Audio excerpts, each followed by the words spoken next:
सबसे पहले ये देखें आपके सामने एक हमने कवर निकाला है जो इसके अंदर बैंड हुआ होता है। इसको आप निकालेंगे मशीन के अंदर से और ये देखिए इसके ऊपर निशान्स आपको नज़र आ रहे होंगे। ये इसकी गियर वाली साइड है।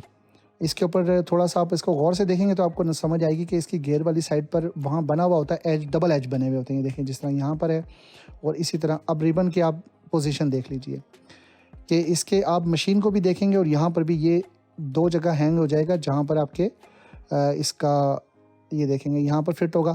अब ये फिटिंग के लिए आप देखेंगे यहाँ पर होल है और दूसरी साइड पे होल नहीं है। दूसरी साइड पे सिर्फ इसका क्लिप सा बना हुआ है कि ये वहाँ पर हैंग हो जाएगा। ये देखें ये होल के अंदर जाएगी एक साइड और दूसरी साइड आपने गियर वाली साइड जो है वो सिर्फ हैंग होती है, यानी कि उसको सिर्फ क्लिप के अंदर फंसाया जाता है। और ये साइड आप देख लीजिए वाइट व्हील देख रहे हैं आप, एक साइड से वाइट है वो इस साइड पर लगेगा और गियर वाली साइड आप हमेशा ये क्लिप वाली साइड पर लगाएंगे।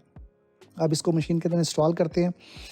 अभी देखिए एक रेड रोलर लगा हुआ है, ये इसको प्रेस करता है और ये एक रोलर है और नीचे एक पीसीआर है जो इसको प्री चार्ज रोलर जिसका कहते हैं, ये भी इसको ट्रांसफ़र करने के काम आता है। तो आप जब इसको लगाएंगे तो आप ये देखिए इसके अंदर हमने एक जो इसकी रोलर होता है जो कि आप देख रहे हैं गियर्स जो हैं ये सामने और नीचे गियर्स बने हुए होंगे। यहाँ से जब आप इसको बिठाएंगे तो ये ऑटोमेटिकली आराम से यहाँ पर बैठ जाएगा और ऊपर से इजीली बंद हो जाएगा। ऐसी वीडियोस देखने के लिए आप हमारे चैनल को सब्सक्राइब कर लीजिए। copy.pk से इजाज़त चाहता हूँ। अल्लाह हाफ़िज़।